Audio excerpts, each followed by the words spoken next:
ಸ್ನೇಹಿತರೆ ನಮಸ್ತೆ, welcome to Chaitanya career academy. ಸ್ನೇಹಿತರೆ, ಇವತ್ತಿನ ಈ ವಿಡಿಯೋದಲ್ಲಿ ಮುಂಬರುವ ಪ್ರೌಢಶಾಲಾ ಶಿಕ್ಷಕರ ನೇಮಕಾತಿ ಪರೀಕ್ಷೆಗೆ ಸಂಬಂಧಪಟ್ಟ ಹಾಗೆ 2003ರಲ್ಲಿ ನಡೆದಂತಹ ಪ್ರೌಢಶಾಲಾ ಶಿಕ್ಷಕರ ನೇಮಕಾತಿ ಪರೀಕ್ಷೆಯ ಭೌತಶಾಸ್ತ್ರ ಪ್ರಶ್ನೆ ಪತ್ರಿಕೆಯನ್ನ ಅಂದ್ರೆ ಫಿಸಿಕ್ಸ್ ಕ್ವಶನ್ ಪೇಪರ್ ಅನ್ನ ಸಾಲ್ವ್ ಮಾಡುವಂತ ಪ್ರಯತ್ನವನ್ನ ಮಾಡ್ತೇನೆ. ಸೊ ನಾನು ಪ್ರೀವಿಯಸ್ ವಿಡಿಯೋದಲ್ಲಿ ಇದೇ ಪ್ರಶ್ನೆ ಪತ್ರಿಕೆಯ ಪ್ರಶ್ನೆ ಸಂಖ್ಯೆ 1ರಿಂದ ಪ್ರಶ್ನೆ ಸಂಖ್ಯೆ 25ರವರೆಗಿನ ಒಟ್ಟು 25 ಪ್ರಶ್ನೆಗಳನ್ನ ಸಾಲ್ವ್ ಮಾಡಿದ್ದೆ. ಸೊ ಫಿಸಿಕ್ಸ್ ಗೆ ಸಂಬಂಧಪಟ್ಟಾಗೆ ನಿಮಗೆ ಪ್ರೀವಿಯಸ್ ಪ್ಯಾಟರ್ನ್ ಕ್ವಶನ್ ಪೇಪರ್ ಅನ್ನ ನೋಡಿದ್ರೆ ಫಿಸಿಕ್ಸ್ ಗೆ ಸಂಬಂಧಪಟ್ಟ ಹಾಗೆ 50 ಪ್ರಶ್ನೆಗಳು ಬರ್ತವೆ. ಸೊ ಹಾಗೇನೆ ಗಣಿತಶಾಸ್ತ್ರಕ್ಕೆ ಸಂಬಂಧಪಟ್ಟ ಹಾಗೆ 50 ಪ್ರಶ್ನೆಗಳು ಬರ್ತವೆ. ಸೊ ಈ ತರ PM ಮೆಥಡ್ ಅಲ್ಲಿ ಪೇಪರ್ 2 ನಲ್ಲಿ ಕ್ವಶನ್ ಪೇಪರ್ ಪ್ಯಾಟರ್ನ್ ಇಟ್ಟಿರುವಂತದ್ದು. ಸೊ ಈ ಬಾರಿ ನಡೆಯುವಂತ ಪ್ರೌಢಶಾಲಾ ಶಿಕ್ಷಕರ ನೇಮಕಾತಿ ಪರೀಕ್ಷೆಯ ಒಂದು ಪ್ಯಾಟರ್ನ್, ಕ್ವಶನ್ ಪೇಪರ್ ಪ್ಯಾಟರ್ನ್ ಯಾವ ರೀತಿ ಇರ್ತದೆ ಅಂತ ಹೇಳಿ ಯಾರಿಗೂ ಕೂಡ ಗೊತ್ತಿಲ್ಲ. ಸೊ ಏನೇ ಆಗಿದ್ರು ಕೂಡ ನಾವು ಓಲ್ಡ್ ಕ್ವಶನ್ ಪೇಪರ್ ಅನ್ನ ರಿವೈಸ್ ಮಾಡುವಂತದ್ದು, ಅದನ್ನ ಪ್ರಾಕ್ಟೀಸ್ ಮಾಡುವಂತದ್ದು ತುಂಬಾನೇ ಇಂಪಾರ್ಟೆಂಟ್ ಆಗಿರುವಂತದ್ದು. ಸೊ ಪ್ರಶ್ನೆ ಪತ್ರಿಕೆ ಎಷ್ಟೇ ಹಳೇದಾಗಿರ್ಲಿ, ಸೊ ಅವೆಲ್ಲವನ್ನು ಕೂಡ ನಾವು ಅನಲೈಸಿಸ್ ಮಾಡುವಂತದ್ದು ತುಂಬಾನೇ ಇಂಪಾರ್ಟೆಂಟ್ ಆಗಿರುವಂತದ್ದು. ಸೊ ನೀವು ಆ ಪಾರ್ಟ್ 1 ವಿಡಿಯೋವನ್ನ ನೋಡಿಲ್ಲ ಅಂತ ಹೇಳಿದ್ರೆ ಆ ವಿಡಿಯೋವನ್ನ ನೋಡ್ಕೊಂಡು ಬಂದು ನೆಕ್ಸ್ಟ್ ಈ ಪಾರ್ಟ್ 2 ವಿಡಿಯೋವನ್ನ ನೋಡಿ ಅಂತ ಹೇಳ್ತಾ, ನೋಡಿ ಕ್ವಶನ್ ನಂಬರ್ 26, ಪ್ರಶ್ನೆ ಸಂಖ್ಯೆ 26, transverse mechanical waves R possible in.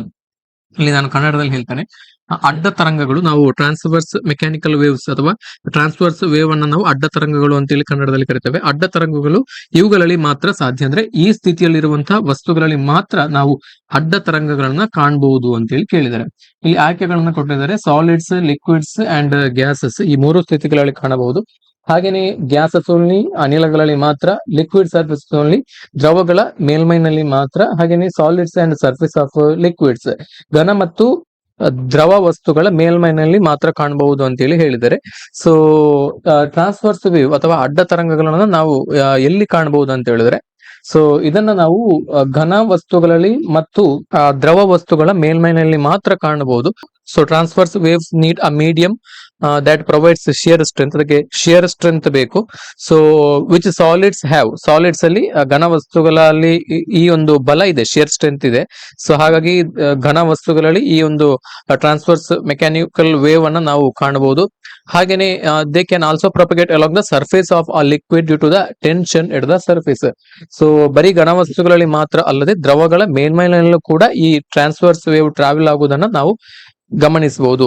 So ಹಾಗಾಗಿ ಈ ಟ್ರಾನ್ಸ್ವರ್ಸ್ ಮೆಕ್ಯಾನಿಕಲ್ ವೇವ್, ಅಡ್ಡ ಯಾಂತ್ರಿಕ ತರಂಗಗಳು ಘನ ವಸ್ತುಗಳಲ್ಲಿ ಮತ್ತು ದ್ರವಗಳ ಮೇಲ್ಮೈನಲ್ಲಿ ಕಂಡು ಬರ್ತದೆ. ದ್ರವಗಳ ಮೇಲ್ಮೈನಲ್ಲಿ ಯಾಕೆ ಕಂಡು ಬರ್ತದೆ ಅಂತಂದ್ರೆ, ಅಲ್ಲಿ ಡ್ಯೂ ಟು ಸರ್ಫೇಸ್ ಟೆನ್ಷನ್, ಅಲ್ಲಿ ಮೇಲ್ಮೈ ಒತ್ತಡ ಇರುವ ಕಾರಣ ದ್ರವಗಳಲ್ಲಿ.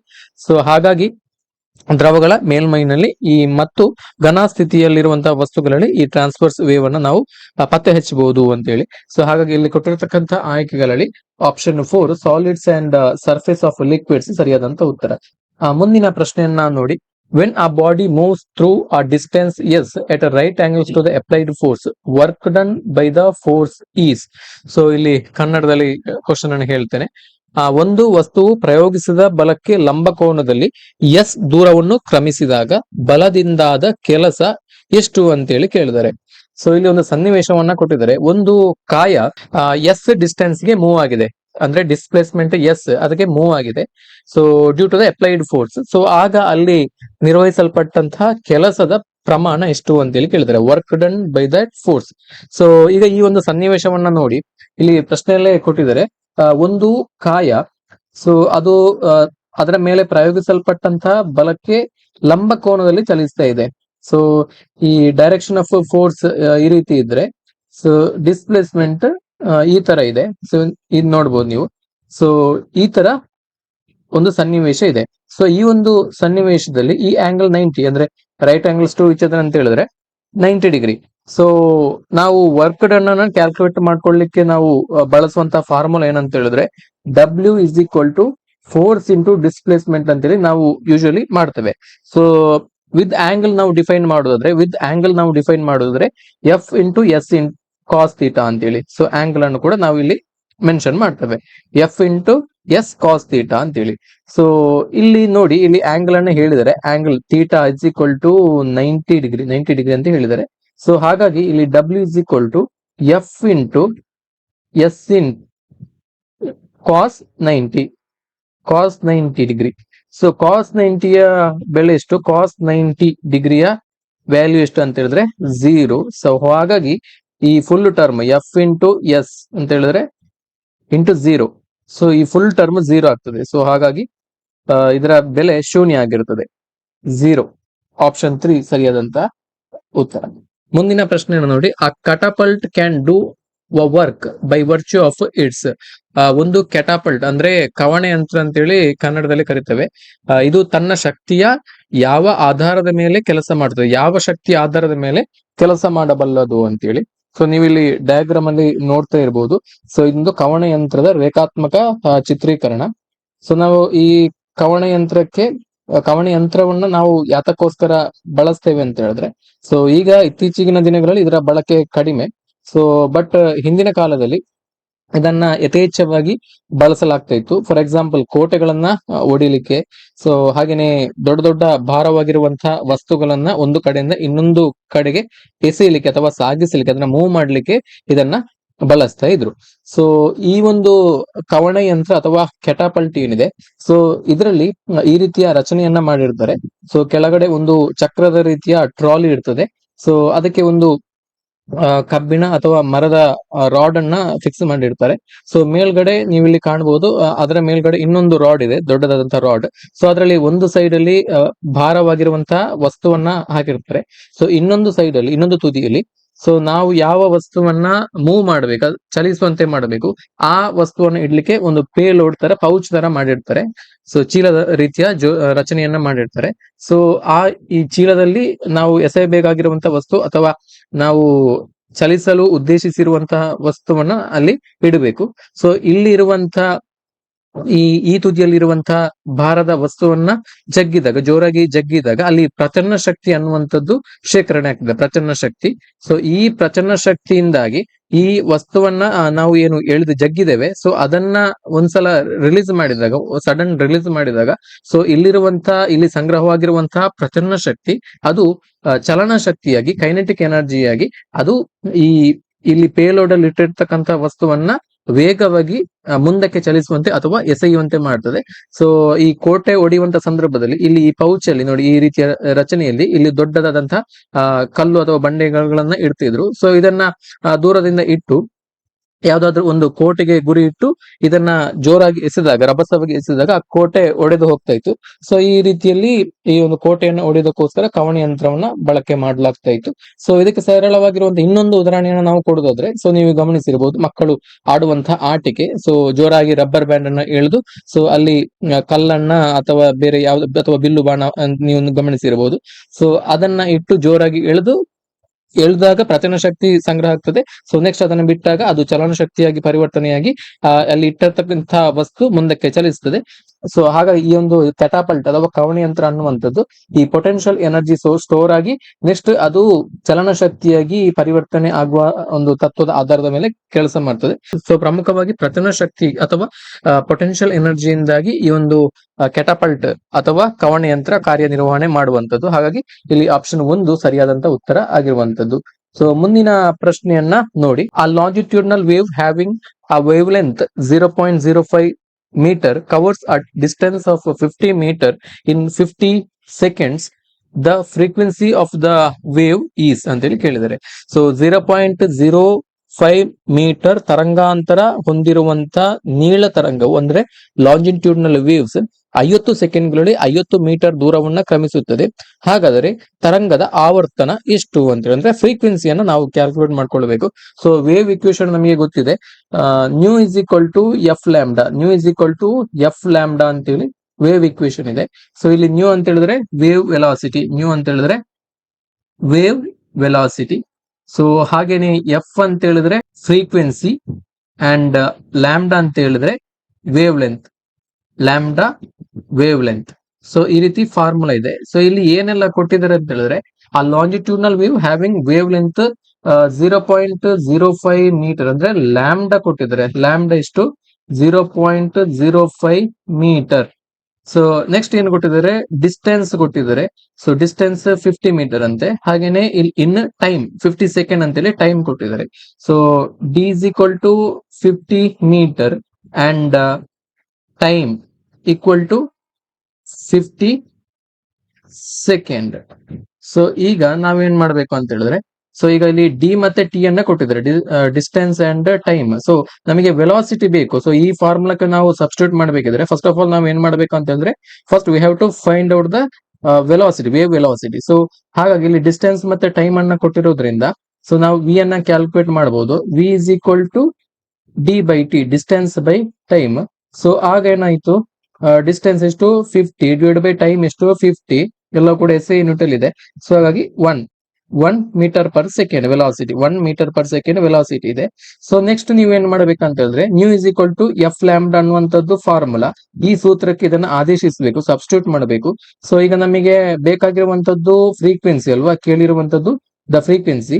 ಸೊ ಫ್ರೀಕ್ವೆನ್ಸಿ ಬೇಕಂತ ಹೇಳಿದ್ರೆ ನ್ಯೂ ಡಿವೈಡ್ ಬೈ ಲ್ಯಾಂಬ್ಡಾ ಆಗ್ತದೆ. ಸೊ ಇಲ್ಲಿ ಮಾಡ್ತೇನೆ ನೋಡಿ, ನ್ಯೂ ಎಷ್ಟು ಅಂದ್ರೆ ಈಗ ಬಂದಂತ velocity 1 metre per second divide by lambda ಎಷ್ಟು 0.05 ಡಿವೈಡ್ ಮಾಡಿದಾಗ ನಿಮಗೆ ಎಷ್ಟು ಬರ್ತದೆ ಅಂತ ಹೇಳಿದ್ರೆ 20 ಹರ್ಟ್ಸ್ ಬರ್ತದೆ. 20 ಹರ್ಟ್ಸ್ ಮಾಡಿ ನೋಡಿ, 20 ಹರ್ಟ್ಸ್ ಬರ್ತದೆ. ಹಾಗಾಗಿ ಆಪ್ಷನ್ 1 ಸರಿಯಾದಂತ ಉತ್ತರ. ಸೊ ಈ ರೀತಿ ಸಾಲ್ವ್ ಮಾಡಬೇಕು. ಮುಂದಿನ ಪ್ರಶ್ನೆಯನ್ನ ನೋಡಿ, which of the following is A unit of energy. ಇಲ್ಲಿ ಆಯ್ಕೆಗಳನ್ನ ಗಮನಿಸಿ. ಈ ಕೆಳಗಿನವುಗಳಲ್ಲಿ ಶಕ್ತಿಯ ಏಕಮಾನ ಯಾವುದು ಅಂತ ಹೇಳಿ ಕೇಳಿದರೆ, ಇಲ್ಲಿ ಆಯ್ಕೆಗಳನ್ನು ಒಂದೊಂದಾಗಿ ಗಮನಿಸಿ ಬನ್ನಿ. ಇದು ವೋಲ್ಟ್. ಸೊ ನೋಡಿ, ವೋಲ್ಟ್ ಅನ್ನುವಂಥದ್ದು ವಿದ್ಯುತ್ ವಿಭವಾಂತರ ಅಥವಾ ಎಲೆಕ್ಟ್ರಿಕ್ ಪೊಟೆನ್ಶಿಯಲ್ ಅಥವಾ ಎಲೆಕ್ಟ್ರಿಕ್ ಪೊಟೆನ್ಶಿಯಲ್ ಡಿಫರೆನ್ಸ್ ನ SI ಯೂನಿಟ್. ಸೊ ಹಾಗಾಗಿ ಇದು ಶಕ್ತಿಯ ಏಕಮಾನ ಅಲ್ಲ. ಹಾಗೇನೆ ಆಂಪಿಯರ್ ಅನ್ನುವಂಥದ್ದು ಕೂಡ ವಿದ್ಯುತ್ ಪ್ರವಾಹ ಅಥವಾ ಕರೆಂಟ್ ನ ಅಂತಾರಾಷ್ಟ್ರೀಯ ಏಕಮಾನ. ಹಾಗಾಗಿ ಈ ಆಪ್ಷನ್ ಕೂಡ ಆಗಲ್ಲ. ಹಾಗೇನೆ ನ್ಯೂಟನ್ ಅನ್ನುವಂಥದ್ದು ಫೋರ್ಸ್ ಅಥವಾ ಬಲದ ಅಂತಾರಾಷ್ಟ್ರೀಯ ಏಕಮಾನ. ಸೊ ಇಲ್ಲಿ ಎಲೆಕ್ಟ್ರಾನ್ ವೋಲ್ಟ್ ಅನ್ನುವಂಥದ್ದು ಉಳಿದಂಥದ್ದು. ಸೊ ಹಾಗಾಗಿ ಇಲ್ಲಿ ಶಕ್ತಿಯ ಒಂದು ಏಕಮಾನ ಅದು ಎಲೆಕ್ಟ್ರಾನ್ ವೋಲ್ಟ್. ಸೊ ಶಕ್ತಿಯ ಅಂತಾರಾಷ್ಟ್ರೀಯ ಏಕಮಾನ ಜೌಲ್, ಶಕ್ತಿಯ ಅಂತಾರಾಷ್ಟ್ರೀಯ ಏಕಮಾನ ಅದು ಜೌಲ್, ಕ್ಯಾಪಿಟಲ್ ಲೆಟರ್ ಜೆ ಅಲ್ಲಿ ನಾವು ಸೂಚಿಸ್ತೇವೆ. ಸೊ ಇಲ್ಲಿ 1 electron volt is equal to 1.609 into 10⁻⁻19 joule. So ಇದರ ವ್ಯಾಲ್ಯೂ ಇಷ್ಟು, 1 electron volt is equal to 1.609 into 10⁻⁻19 joule. So ಹಾಗಾಗಿ ಇಲ್ಲಿ ಶಕ್ತಿಯ ಒಂದು ಏಕಮಾನ ಇಲ್ಲಿ ಕೊಟ್ಟಂತಹ ಆಯ್ಕೆಗಳಲ್ಲಿ ಎಲೆಕ್ಟ್ರಾನ್ ವೋಲ್ಟ್ ಆಗಿರುವಂತದ್ದು. ಹಾಗಾಗಿ ಆಪ್ಷನ್ 1 ಸರಿಯಾದಂತಹ ಉತ್ತರ. ಸೊ ಈ ವ್ಯಾಲ್ಯೂವನ್ನ ಕರೆಕ್ಟ್ ಆಗಿ ನೆನಪಿನಲ್ಲಿ ಇಟ್ಕೊಳ್ಳಿ. 1 electron volt is equal to 1.609 into 10⁻⁻19 joule. So next ಮುಂದಿನ ಪ್ರಶ್ನೆ ನೋಡಿ, during wave propagation in a medium, 2 particles in it have a path difference of λ/4. The corresponding phase difference between them is. So ಕನ್ನಡದಲ್ಲಿ ಹೇಳ್ತೇನೆ ನೋಡಿ, ಒಂದು ಮಾಧ್ಯಮದಲ್ಲಿ ತರಂಗ ಪ್ರಸರಣದ ಸಮಯದಲ್ಲಿ ಅದರಲ್ಲಿನ 2 ಕಣಗಳು λ/4 ನಷ್ಟು ಪಥದ ವ್ಯತ್ಯಾಸವನ್ನು ಅಂದ್ರೆ ಪಾತ್ ಡಿಫರೆನ್ಸ್ ಅನ್ನು ಹೊಂದಿದೆ. ಅವುಗಳ ನಡುವಿನ ಪ್ರಾವಸ್ಥ ವ್ಯತ್ಯಾಸ ಅಂದ್ರೆ ಫೇಸ್ ಡಿಫರೆನ್ಸ್ ಎಷ್ಟು ಅಂತ ಹೇಳಿ ಕೇಳಿದರೆ, ಸೊ ನಮಗೆ ಫೇಸ್ ಡಿಫರೆನ್ಸ್ ಮತ್ತೆ ಪಾತ್ ಡಿಫರೆನ್ಸ್ ಗೆ ಇರುವಂತ ಸಂಬಂಧವನ್ನ ಸೂಚಿಸುವಂತ ಸೂತ್ರ ಅಥವಾ ಸಮೀಕರಣ ಯಾವುದು ಅಂತ ಹೇಳಿ ಈ ಪ್ರಶ್ನೆಯನ್ನ ಬಿಡಿಸಬೇಕಾದ್ರೆ ನಮಗೆ ಗೊತ್ತಿರಬೇಕು. So the relation between path difference and face difference is given by phase difference delta phi is equal to phase difference delta phi is equal to, so phase difference ಅನ್ನು ಯಾವಾಗಲೂ phi symbol ಇಂದ represent ಮಾಡ್ತೇವೆ. So phase difference delta phi is equal to 2 pi by lambda into delta x. So ಇಲ್ಲಿ delta X ಅನ್ನುವಂಥದ್ದು path difference, delta X ಅನ್ನುವಂಥದ್ದು path difference. So ಹಾಗೇನೆ ಇಲ್ಲಿ delta five ಅನ್ನುವಂಥದ್ದು ಫೇಸ್ ಡಿಫರೆನ್ಸ್. ವ್ಯತ್ಯಾಸ ನೋಡ್ಕೊಳ್ಳಿ, ಡೆಲ್ಟಾ ಫೈ ಅಂತ ಹೇಳಿದ್ರೆ ಫೇಸ್ ಡಿಫರೆನ್ಸ್, ಡೆಲ್ಟಾ ಎಕ್ಸ್ ಅಂತ ಹೇಳಿದ್ರೆ path difference. 2 particles have a path difference of λ/4 ಕೊಟ್ಟಿದ್ದಾರೆ. ಅಂದ್ರೆ ಇಲ್ಲಿ ಪಾತ್ ಡಿಫರೆನ್ಸ್ ಕೊಟ್ಟಿದ್ದಾರೆ, ಡೆಲ್ಟಾ ಎಕ್ಸ್ ನ ವ್ಯಾಲ್ಯೂ ಕೊಟ್ಟಿದ್ದಾರೆ, ಅದು λ/4. ಸೊ ನಾವೀಗ ಫೇಸ್ ಡಿಫರೆನ್ಸ್ ಡೆಲ್ಟಾ ಫೈ ಅನ್ನ ಕ್ಯಾಲ್ಕುಲೇಟ್ ಮಾಡಬೇಕು. ಇದನ್ನ ಮಾಡಬೇಕಿದ್ರೆ ನಾವೇನ್ ಮಾಡ್ಬೇಕಂದ್ರೆ ಎಲ್ಲವನ್ನು ಕೂಡ ಸಬ್ಸ್ಟಿಟ್ಯೂಟ್ ಮಾಡ್ತಾ ಹೋಗಿ. Delta phi equal to 2 pi divided by lambda into delta X ಅಂದ್ರೆ λ/4. ಸೊ ಈ ಲ್ಯಾಂಬ್ಡಾಕ್ಕೆ ಈ ಲ್ಯಾಂಬ್ಡಾ ಕ್ಯಾನ್ಸಲ್ ಆಯ್ತು.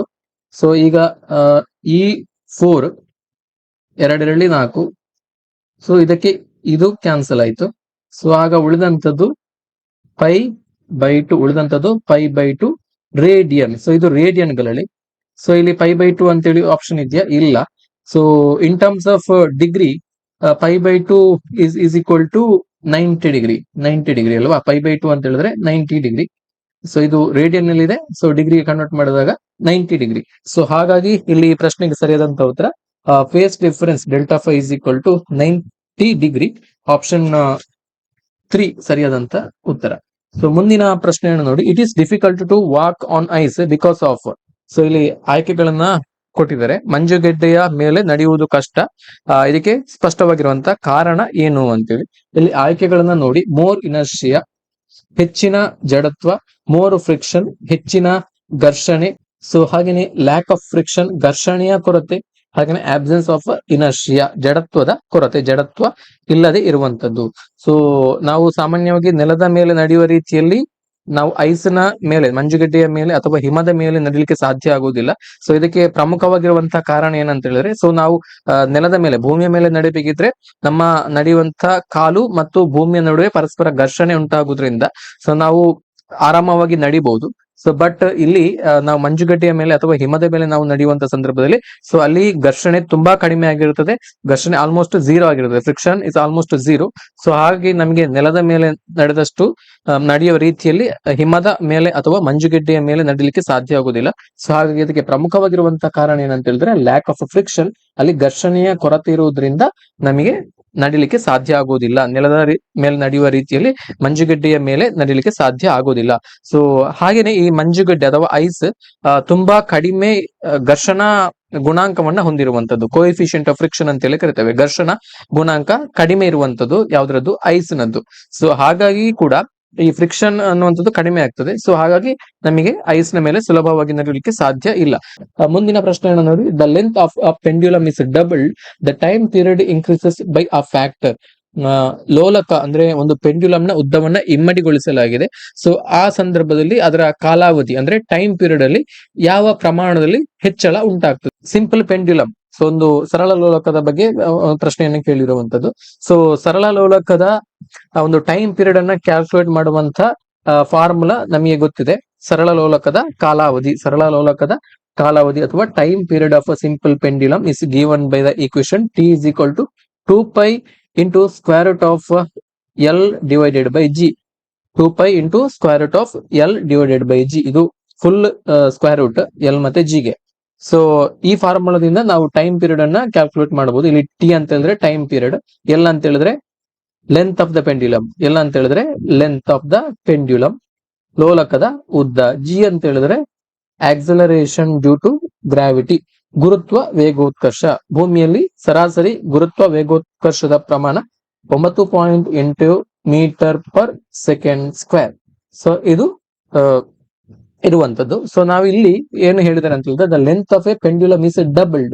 ಸೊ ಇಲ್ಲಿ ಲೆಂತ್ ಎಲ್ಲಿರುವಂತ ಸಂದರ್ಭದಲ್ಲಿ ಈ formula T is equal to 2π into square root of L divide by g. So ಇಲ್ಲಿ 2π ಇದು ಅಂದ್ರೆ ಪೈ ಕಾನ್ಸ್ಟೆಂಟ್ ಆಗಿರುವಂತದ್ದು, ಪೈ ನ ವ್ಯಾಲ್ಯೂ 3.14, ಇದು ಕಾನ್ಸ್ಟೆಂಟ್ ಆಗಿರ್ತದೆ. ಸೊ ಹಾಗಾಗಿ ಇಲ್ಲಿ ಸರಳ ಲೋಲಕದ ಉದ್ದವನ್ನ ನಾವು ಹೆಚ್ಚಿಸಿದ್ರು ಕೂಡ ಸೊ ಬರೀ ಈ ಫ್ಯಾಕ್ಟರ್ ಮಾತ್ರ, ಸೊ ಇಲ್ಲಿ ಜಿ ಕೂಡ ಕಾನ್ಸ್ಟೆಂಟ್ ಆಗಿರೋದ್ರಿಂದ, ಸ್ಥಿರಾಂಕ ಆಗಿರೋದ್ರಿಂದ ಸೊ ಇಲ್ಲಿ ಬರೀ ಚೇಂಜ್ ಆಗುವಂತದ್ದು ಎಲ್, ಈ ಪ್ಯಾರಾಮೀಟರ್ ಮಾತ್ರ, ಈ ಫ್ಯಾಕ್ಟರ್ ಮಾತ್ರ.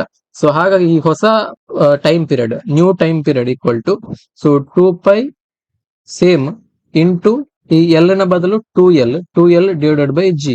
ಸೊ ಎಲ್ಲ ಟರ್ಮ್ಗಳು ಕಾನ್ಸ್ಟೆಂಟ್ ಟರ್ಮ್ಗಳು.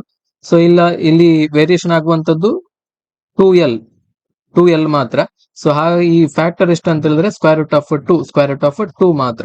ಸೊ ಹಾಗಾಗಿ ಇಲ್ಲಿ ಕೊಟ್ಟಿರ್ತಕ್ಕಂಥ ಪ್ರಶ್ನೆಗೆ ಸರಿಯಾದಂತ ಉತ್ತರ option 2, square root of 2. So ಇಷ್ಟು ಪ್ರಮಾಣದಲ್ಲಿ ವರ್ಗಮೂಲ 2ರಷ್ಟು ಹೆಚ್ಚಾಗ್ತದೆ. ಅದನ್ನ ಡಬಲ್ ಮಾಡಿದ್ರೆ ಸೊ ಹೊಸ ಟೈಮ್ ಪೀರಿಯಡ್, ಹೊಸ ಕಾಲಾವಧಿ ವರ್ಗಮೂಲ 2ರಷ್ಟು ಹೆಚ್ಚಾಗ್ತದೆ, ಇಷ್ಟು ಪ್ರಮಾಣದಲ್ಲಿ ಇನ್ಕ್ರೀಸ್ ಆಗ್ತದೆ. ಹಾಗಾಗಿ ಆಪ್ಷನ್ 2 ಸರಿಯಾದಂತ ಉತ್ತರ. ಮುಂದಿನ ಪ್ರಶ್ನೆಯನ್ನು ನೋಡಿ, heat capacity of a brass vessel of mass 50 gram and specific heat 380 joule KG per kelvin is. 50 gram ದ್ರವ್ಯರಾಶಿ ಮತ್ತು 380 joule per KG per kelvin ವಿಶಿಷ್ಟೋಷ್ಣತೆಯನ್ನ ಹೊಂದಿರುವಂತಹ ಹಿತ್ತಾಳೆ ಪಾತ್ರೆಯ ಉಷ್ಣ ಸಾಮರ್ಥ್ಯ ಎಷ್ಟು ಅಂತೇಳಿ ಕೇಳಿದ್ದಾರೆ. ಸೊ ಇಲ್ಲಿ ಸ್ಪೆಸಿಫಿಕ್ ಹೀಟ್ ಅನ್ನು ನಾವು ಸಾಮಾನ್ಯವಾಗಿ ಕನ್ನಡದಲ್ಲಿ ವಿಶಿಷ್ಟೋಷ್ಣ ಅಂತೇಳಿ ಕರಿತೇವೆ. ಸೊ ಇಲ್ಲಿ ಹೀಟ್ ಕೆಪಾಸಿಟಿ ಬಗ್ಗೆ ಪ್ರಶ್ನೆಯಲ್ಲಿ ಕೇಳಿರುವಂತದ್ದು. ಸೊ ಹೀಟ್ ಕೆಪಾಸಿಟಿ ಅಂತ ಹೇಳಿದ್ರೆ ಸೊ ಒಂದು ಏಕಮಾನ ದ್ರವ್ಯರಾಶಿಯುಳ್ಳಂತಹ ವಸ್ತುವಿನ ತಾಪವನ್ನ 1 ಡಿಗ್ರಿ ಸೆಲ್ಸಿಯಸ್ನಷ್ಟು ಹೆಚ್ಚಿಸಲು ಅದಕ್ಕೆ ನೀಡಬೇಕಾಗಿರುವಂತಹ ಉಷ್ಣವನ್ನ ನಾವು ಹೀಟ್ ಕೆಪಾಸಿಟಿ ಅಥವಾ ಉಷ್ಣ ಸಾಮರ್ಥ್ಯ ಅಂತ ಹೇಳಿ ಕರಿತೇವೆ. ಸೊ ಇಲ್ಲಿ ಕೊಟ್ಟಿರ್ತಕ್ಕಂಥ ಪ್ರಶ್ನೆಯನ್ನ ನಾವು ಯಾವ ರೀತಿ ಸಾಲ್ವ್ ಮಾಡಬೇಕು ಅಂತಂದ್ರೆ ಈ ಪ್ರಾಬ್ಲಮ್ ಅನ್ನ, ಸೊ ಇದನ್ನ ನಾವು ಕ್ಯಾಲ್ಕುಲೇಟ್ ಮಾಡಬೇಕಿದ್ರೆ, ಸೊ ಇಲ್ಲಿ ಕೊಟ್ಟಂತ ಮಾಸ್ ಏನಿದೆ, ಸೊ ಇದನ್ನ ಇಲ್ಲಿ ಕೊಟ್ಟಂತಹ ದ್ರವ್ಯರಾಶಿಯನ್ನ ವಿಶಿಷ್ಟ ಉಷ್ಣದಿಂದ ಗುಣಿಸಬೇಕು. ಸೊ ವಿಶಿಷ್ಟ ಉಷ್ಣದಿಂದ ಗುಣಿಸಿದಾಗ ನಮಗೆ ಇದರ ಹೀಟ್ ಕೆಪಾಸಿಟಿ ಉಷ್ಣ ಸಾಮರ್ಥ್ಯ ಸಿಗ್ತದೆ, ಸ್ಪೆಸಿಫಿಕ್ ಹೀಟ್. ಸೊ ಇಲ್ಲಿ ಮಾಸ್ ಕೊಟ್ಟಿದ್ದಾರೆ 50 ಗ್ರಾಮ್ ಅಂತೇಳಿ. ಸೊ ನಾವು 50 ಗ್ರಾಮ್ ಅನ್ನ ಕೆಜಿಗೆ ಕನ್ವರ್ಟ್ ಮಾಡ್ಕೊಳ್ಬೇಕು. ಅಂದ್ರೆ 50 ಇಂಟು 10⁻³ kg ಅಂತೇಳಿ ಬರೀಬೇಕು. ಅಂದ್ರೆ ಈ ಯೂನಿಟ್ SI ಯೂನಿಟ್ ಅಲ್ಲಿ ಇರೋದ್ರಿಂದ ನಾವು ಇದನ್ನ ಕೆಜಿಗೆ ಕನ್ವರ್ಟ್ ಮಾಡ್ಕೊಳ್ಬೇಕು. 50 ಇಂಟು 10⁻³ kg. ಸೊ ನೆಕ್ಸ್ಟ್ ಇದನ್ನ ಮಲ್ಟಿಪ್ಲಿಕೇಶನ್ ಮಾಡಿ. So 50 into 10⁻³ kg into 380 joule per kg per kelvin. So ಈ ಕೆಜಿ ಕ್ಯಾನ್ಸಲ್, ಇಲ್ಲಿ ಪವರ್ -1 ಇದೆ, ಇಲ್ಲಿ ಪವರ್ +1 ಇದೆ. ಸೊ ಇದು ಕ್ಯಾನ್ಸಲ್ ಆಯ್ತು. ಸೊ ನೆಕ್ಸ್ಟ್ ಉಳಿದಂತದ್ದು ಇದನ್ನ ಮಲ್ಟಿಪ್ಲೈ ಮಾಡಿದಾಗ ನಮಗೆ ಉಳಿದಂತದ್ದು 50 ಇಂಟು 10⁻³ ಇಂಟು 380 ಮಾಡಿದಾಗ ನಮಗೆ 19 joule per kelvin 19 joule per kelvin ಮಾತ್ರ ಉಳಿದು. ಸೊ ಹಾಗಾಗಿ ಇಲ್ಲಿ ಕೊಟ್ಟಿರ್ತಕ್ಕಂಥ ಆಯ್ಕೆಯಲ್ಲಿ ಆಪ್ಷನ್ 2 19 ಜೌಲ್ ಪರ್ ಕೆಲ್ವಿನ್ ಸರಿಯಾದಂತ ಉತ್ತರ. ಸೊ ಇದರ SI ಯೂನಿಟ್ ಕೂಡ ತುಂಬಾನೇ ಇಂಪಾರ್ಟೆಂಟ್. ಸೊ SI ಯೂನಿಟ್ ಅನ್ನು ಕೂಡ ಬೇರೆ ಬೇರೆ ಮಾಡಿ ಚೇಂಜ್ ಮಾಡಿ ಇಲ್ಲಿ ನಿಮಗೆ ಆಪ್ಷನ್ ಅನ್ನ ಕೊಡುವಂತ ಸಾಧ್ಯತೆ ಇದೆ. ಹಾಗಾಗಿ SI ಯೂನಿಟ್ ನೀವು ಸಬ್ಸ್ಟಿಟ್ಯೂಟ್ ಮಾಡ್ಕೊಳ್ಬೇಕು, ನೋಡ್ಕೊಳ್ಬೇಕು ಕರೆಕ್ಟ್ ಆಗಿ. ಸೊ ಹಾಗೆ 19 ಜೌಲ್ ಪರ್ ಕೆಲ್ವಿನ್. ಮುಂದಿನ ಪ್ರಶ್ನೆಯನ್ನ ನೋಡಿ. Convection can occur only in convection. So ಅಂದ್ರೆ ಅಭಿಸರಣೆ ಅಂತೇಳಿ ನಾವು ಕನ್ನಡದಲ್ಲಿ ಕರಿತೇವೆ. ಸೊ ಉಷ್ಣ ವರ್ಗಾವಣೆ ಪ್ರಮುಖವಾಗಿ 3 ವಿಧಾನದಲ್ಲಿ ನೀಡುತ್ತದೆ. ಸೊ ಒಂದು ವಾಹಕತೆ ಅಂದ್ರೆ ಕಂಡಕ್ಷನ್ ಅಂತ ಹೇಳಿ ಕರಿತೇವೆ, ಇನ್ನೊಂದು ಕನ್ವೆಕ್ಷನ್ ಅಥವಾ ಅಭಿಸರಣೆ ಅಂತ ಕರಿತೇವೆ ಅಥವಾ ಸಂವಹನ ಅಂತ ಕೂಡ ಕರಿತೇವೆ. ಸೊ ಹಾಗೇನೆ ಇನ್ನೊಂದು ಮೂರನೆಯ ವಿಧ ವಿಕಿರಣ ಅಥವಾ ರೇಡಿಯೇಷನ್ ಮುಖಾಂತರ ಉಷ್ಣ ವರ್ಗಾವಣೆ ಆಗುವಂತದ್ದು. ಸೊ ನಾವು ಇದಕ್ಕೆ ಸಪರೇಟ್ ಆಗಿ ಉದಾಹರಣೆಯನ್ನ ಕೊಡೋದಾದ್ರೆ, ಸೊ ನೋಡಿ ನಾವು ಕಂಡಕ್ಷನ್ಗೆ ಮೊದಲು ಉದಾಹರಣೆಯನ್ನ ಕೊಡೋದಾದ್ರೆ, ಸೊ ಕಂಡಕ್ಷನ್ ಅನ್ನು ನಾವು ವಾಹಕತ್ವ ಅಂತ ಹೇಳಿ ಕರಿತೇವೆ, ವಾಹಕತೆ ಅಂತ ಹೇಳಿ ಕರಿತೇವೆ. ಸೊ ಇದಕ್ಕೆ ನಾವು ಸರಳವಾದಂತಹ ಉದಾಹರಣೆಯನ್ನ ಕೊಡೋದಾದ್ರೆ, ಸೊ ಬಿಸಿ ಚಹಾವನ್ನ ಒಂದು ಲೋಹದ ಗ್ಲಾಸ್ ನಲ್ಲಿ ನಾವು ಇಟ್ಟಂತ ಸಂದರ್ಭದಲ್ಲಿ, ಸೊ ಅದಕ್ಕೆ ಒಂದು ಚಮಚವನ್ನ ಡಿಪ್ ಮಾಡಿ ಇಟ್ಟಾಗ, ಸೊ ಇಲ್ಲಿ ಈ ಚಹದ ಬಿಸಿ ಈ ಚಮಚಕ್ಕೆ ಕೂಡ, ಈ ಲೋಹಕ್ಕೆ ಕೂಡ, ಚಮಚದ ಅಂದ್ರೆ ಲೋಹದಿಂದ ಮಾಡಿರ್ತಾರೆ. ಸೊ ಇದಕ್ಕೆ ಕೂಡ ವರ್ಗಾವಣೆಯಾಗಿ ಈ ಚಮಚ ಕೂಡ ಬಿಸಿ ಆಗ್ತದೆ. ಸೊ ಅಂದ್ರೆ ಈ ರೀತಿಯ ಉಷ್ಣ ವರ್ಗಾವಣೆ ಆಗುವಂತದ್ದು ನೇರ ಸಂಪರ್ಕದಿಂದ, ಡೈರೆಕ್ಟ್ ಕಾಂಟ್ಯಾಕ್ಟ್ ಇಂದಾಗಿ ಈ ಉಷ್ಣ ವರ್ಗಾವಣೆ ನಡೆಯುವಂತದ್ದು. ಸೊ ಈ ಕಂಡಕ್ಷನ್ ಅಥವಾ ವಾಹಕತೆ ಸಾಮಾನ್ಯವಾಗಿ ಘನ ವಸ್ತುಗಳಲ್ಲಿ ಮಾತ್ರ ನಡೆಯುತ್ತದೆ. ಘನ ಸ್ಥಿತಿಯಲ್ಲಿ ಇರುವಂತಹ ವಸ್ತುಗಳಲ್ಲಿ ಮಾತ್ರ ಈ ಕಂಡಕ್ಷನ್ ಅನ್ನುವಂಥದ್ದು ನಡೀತದೆ. ಸೊ ಹಾಗೇನೆ ಇನ್ನೊಂದು ಉಷ್ಣ ವರ್ಗಾವಣೆಯ ವಿಧ ಕನ್ವೆಕ್ಷನ್ ಅಥವಾ ಅಭಿಸರಣೆ ಅಥವಾ ಸಂವಹನ ಅಂತ ಹೇಳಿ ಕರಿತೇವೆ. ಇದು ಕಂಡು ಬರುವುದು ಕೇವಲ ಫ್ಲೂಯಿಡ್ಸ್ ಗಳಲ್ಲಿ. ಸೊ ಫ್ಲೂಯಿಡ್ಸ್ ಅಂತ ಹೇಳಿದ್ರೆ ಅದರಲ್ಲಿ ಗ್ಯಾಸಸ್ ಕೂಡ ಬರ್ತವೆ, ಹಾಗೇನೆ ಲಿಕ್ವಿಡ್ಸ್ ಕೂಡ ಬರ್ತವೆ. ಫ್ಲೂಯಿಡ್ಸ್ ಗಳಲ್ಲಿ ಮಾತ್ರ ನಡೆಯುವಂತದ್ದು. Convection can occur only in fluids. So that is in both gases and liquids. So ಅದರಲ್ಲಿ ಕೂಡ ನಡೀತದೆ. ಸೊ ಹಾಗಾಗಿ ಇಲ್ಲಿ ಇದಕ್ಕೆ ಸರಿಯಾದಂತ ಉತ್ತರ ಫ್ಲೂಯಿಡ್ಸ್ ಅಂತೇಳಿ ಆಪ್ಷನ್ 4 ಸರಿಯಾದಂತ ಉತ್ತರ. ಸೊ ಹಾಗೇನೆ ಉಷ್ಣ ವರ್ಗಾವಣೆ ಇನ್ನೊಂದು ವಿಧ ವಿಕಿರಣದ ಮೂಲಕ ಉಷ್ಣದ ವರ್ಗಾವಣೆ ಅಂದ್ರೆ ರೇಡಿಯೇಷನ್ ಮುಖಾಂತರ. ಸೊ ಇದಕ್ಕೆ ನಾವು ಒಂದು ಉದಾಹರಣೆಯನ್ನ ಕೊಡುವುದಾದ್ರೆ, ಸೊ ಸೂರ್ಯನಿಂದ ಬರುವಂತಹ ಕಿರಣಗಳು. ಸೊ ಸೂರ್ಯ ಭೂಮಿಯಿಂದ ಲಕ್ಷಾನುಗಟ್ಟಲೆ ಕಿಲೋಮೀಟರ್ ದೂರದಲ್ಲಿದ್ರು ಕೂಡ ಸೂರ್ಯನ ಬೆಳಕು ಬರ್ತದೆ. ಸೊ ಅದರಿಂದ ನಾವು ಶಾಖವನ್ನ ಪಡಿತೇವೆ. ಸೊ ಇದು ನಡೆಯುವಂತದ್ದು ರೇಡಿಯೇಷನ್ ನ ಮುಖಾಂತರ, ವಿದ್ಯುತ್ ಕಾಂತೀಯ ವಿಕಿರಣಗಳ ಮುಖಾಂತರ. ಸೊ ಇದನ್ನ ನಾವು ರೇಡಿಯೇಷನ್ ಅಂತೇಳಿ ಕರಿತೇವೆ, ವಿಕಿರಣದ ಮುಖಾಂತರ ಉಷ್ಣ ವರ್ಗಾವಣೆ ಅಂತೇಳಿ ಕರಿತೇವೆ. ಸೊ ಈ ತರ ಈ 3 ರೀತಿಯಲ್ಲಿ ಉಷ್ಣದ ವರ್ಗಾವಣೆ ನಡೀತದೆ. ಹಾಗಾಗಿ ಇಲ್ಲಿ ಕೊಟ್ಟಿರ್ತಕ್ಕಂಥ ಪ್ರಶ್ನೆಗೆ convection can occur only in case of fluids only. So option 4 is the right answer. So ಮುಂದಿನ ಪ್ರಶ್ನೆ ನೋಡಿ. The distance of geostationary satellites from the earth is. So ಇಲ್ಲಿ ನೋಡಿ, ಭೂಮಿಯಿಂದ ಭೂಸ್ಥಿರ ಉಪಗ್ರಹ ಅಂದ್ರೆ ಜಿಯೋ ಸ್ಟೇಷನರಿ ಸ್ಯಾಟಲೈಟ್ ನ ದೂರ ಎಷ್ಟು ಅಂತೇಳಿ. ಸೊ ಈ ಭೂಸ್ಥಿರ ಉಪಗ್ರಹಗಳು ಅಥವಾ ಜಿಯೋ ಸ್ಟೇಷನರಿ ಸ್ಯಾಟಲೈಟ್ ಗಳನ್ನ ಯಾವ ರೀತಿಯಲ್ಲಿ ಕಕ್ಷೆಯಲ್ಲಿ ಸೇರಿಸಿರ್ತಾರೆ ಅಂತ ಹೇಳಿದ್ರೆ, ಸೊ ಈ ಭೂಸ್ಥಿರ ಉಪಗ್ರಹಗಳು ಅಂದ್ರೆ ಕೃತಕ ಉಪಗ್ರಹಗಳು, ಭೂಮಿಯಿಂದ ಕಳಿಸಿದಂತ ಕೃತಕ ಉಪಗ್ರಹಗಳು. ಸೊ ಈ ಉಪಗ್ರಹಗಳ ಪರಿಭ್ರಮಣ ಅವಧಿ ಮತ್ತು ಭ್ರಮಣ ಅವಧಿ ಅಂದ್ರೆ ಆ ಉಪಗ್ರಹ ತನ್ನ ಅಕ್ಷ ಸುತ್ತ ತಿರುಗುವಂತಹ ಅವಧಿಯನ್ನು ನಾವು ಭ್ರಮಣಾವಧಿ ಅಂತ ಹೇಳಿ ಕರಿತೇವೆ. ಹಾಗೇನೆ ಅದು ಭೂಮಿಯ ಸುತ್ತಿರುವಂತಹ ಒಂದು ಅವಧಿಯನ್ನ ಅದರ ಪರಿಭ್ರಮಣ ಅವಧಿ ಅಂತೇಳಿ ಕರಿತೇವೆ. ಸೊ ಈ ಎರಡೂ ಅವಧಿಗಳು, ಭ್ರಮಣಾವಧಿ ಮತ್ತು ಪರಿಭ್ರಮಣ ಅವಧಿಗಳು, ಈ ಎರಡೂ ಅವಧಿಗಳು ಭೂಮಿಯ ಭ್ರಮಣ ಅವಧಿಗೆ ಸರಿಯಾಗಿ ಹೊಂದುವಂತೆ, ಭೂಮಿಯ ಭ್ರಮಣಾವಧಿ ಎಷ್ಟು? 24 ಗಂಟೆ. ಸೊ ಈ 24 ಗಂಟೆಯಷ್ಟೇ ಈ ಭೂಸ್ಥಿರ ಉಪಗ್ರಹಗಳ ಪರಿಭ್ರಮಣ ಅವಧಿ ಮತ್ತು ಭ್ರಮಣ ಅವಧಿ ಇರುವಂತೆ ಅದನ್ನ ನಿಯೋಜಿಸಿರ್ತಾರೆ. ಈ ರೀತಿ ಸೆಟ್ ಮಾಡಿರ್ತಾರೆ. ಇಷ್ಟೇ ಪರಿಭ್ರಮಣ ಅವಧಿ ಮತ್ತೆ ಭ್ರಮಣ ಅವಧಿಯೊಂದಿಗೆ ಭೂಮಿಯನ್ನು ನಾವು ಸುತ್ತ ಇರ್ತವೆ. ಸೊ ಈ ರೀತಿಯಾಗಿ ಒಂದು ಉಪಗ್ರಹಗಳನ್ನ ಕಕ್ಷೆಗೆ ಸೇರಿಸುವಂತ ಕೆಲಸವನ್ನ ಮಾಡಲಾಗ್ತದೆ. ಸೊ ಭೂಮಿಯಲ್ಲಿ ಕನಿಷ್ಠ 3 ಭೂಸ್ಥಿರ ಉಪಗ್ರಹಗಳನ್ನ ನಾವು ಪರಸ್ಪರ ಕನೆಕ್ಟ್ ಮಾಡಿದ್ರೆ ನಾವು ಇಡೀ ಗ್ಲೋಬ್ ನಲ್ಲಿ ಇರುವಂತಹ, ಇಡೀ ವಿಶ್ವದ ಯಾವ ಭಾಗದಲ್ಲಿ ಕುಳಿತಾದ್ರೂ ಕೂಡ ಎಲ್ಲಿ ನಡೆಯುವಂತ ವಿದ್ಯಮಾನವನ್ನ ಕೂಡ ನಾವು ನೋಡಬಹುದು. ಸೊ ನಾವು ಸಂಪರ್ಕ ವ್ಯವಸ್ಥೆಯನ್ನ ಸಾಧಿಸಬಹುದು. ಸೊ ಹಾಗಾಗಿ ಈ ಭೂಸ್ಥಿರ ಉಪಗ್ರಹಗಳ ಉಪಯೋಗ ಅನ್ನುವಂಥದ್ದು ಸಂಪರ್ಕ ವ್ಯವಸ್ಥೆಯಲ್ಲಿ ತುಂಬಾ ಜಾಸ್ತಿ ಇದೆ. ಅದನ್ನ ತುಂಬಾ ಬಳಕೆಯನ್ನ ಮಾಡಲಾಗ್ತದೆ. ಟಿವಿ ಕಮ್ಯುನಿಕೇಶನ್ ಆಗಿರ್ಬೋದು, ಟೆಲಿಕಮ್ಯುನಿಕೇಶನ್ ಆಗಿರ್ಬೋದು, ಎಲ್ಲದಕ್ಕೂ ಕೂಡ ಭೂಸ್ಥಿರ ಉಪಗ್ರಹಗಳ ಸಿಗ್ನಲ್ ಅನ್ನ ಬಳಕೆ ಮಾಡಲಾಗ್ತದೆ. ಸೊ ಈ ಭೂಸ್ಥಿರ ಉಪಗ್ರಹಗಳನ್ನು ಸಮಭಾಜಕ ವೃತ್ತದಿಂದ ಸುಮಾರು 36,000 ಕಿಲೋಮೀಟರ್ಗಳಷ್ಟು ಎತ್ತರದಲ್ಲಿ ಸ್ಥಾಪನೆ ಮಾಡಿರ್ತಾರೆ. ಸೊ ಹಾಗಾಗಿ ಇಲ್ಲಿ ಕೊಟ್ಟಿರ್ತಕ್ಕಂಥ ಪ್ರಶ್ನೆಗೆ ಸರಿಯಾದಂತಹ ಉತ್ತರ 36,000 ಕಿಲೋಮೀಟರ್. ಸೊ ಮುಂದಿನ ಪ್ರಶ್ನೆ ನೋಡಿ, the gravitational force between two equal masses separated by a distance d is 20 newton keeping the distance constant if their masses are doubled the gravitational forces changes to. So D ದೂರದಲ್ಲಿ ಪ್ರತ್ಯೇಕಿಸಲಾದ ಎರಡು ಸಮಾನ ದ್ರವ್ಯರಾಶಿಗಳ ನಡುವಿನ ಗುರುತ್ವಾಕರ್ಷಣ ಬಲವು 20 Newton ಆಗಿದೆ. ದೂರವನ್ನು ಸ್ಥಿರವಾಗಿಟ್ಟುಕೊಂಡು ಅವುಗಳ ದ್ರವ್ಯರಾಶಿಗಳನ್ನು ದ್ವಿಗುಣಗೊಳಿಸಿದರೆ ಗುರುತ್ವಾಕರ್ಷಣ ಬಲವು ಹೀಗೆ ಬದಲಾಗುತ್ತದೆ. ಸೊ ನಮಗೆ ನ್ಯೂಟನ್ನ ಗುರುತ್ವಾಕರ್ಷಣ ನಿಯಮ ಗೊತ್ತಿದೆ.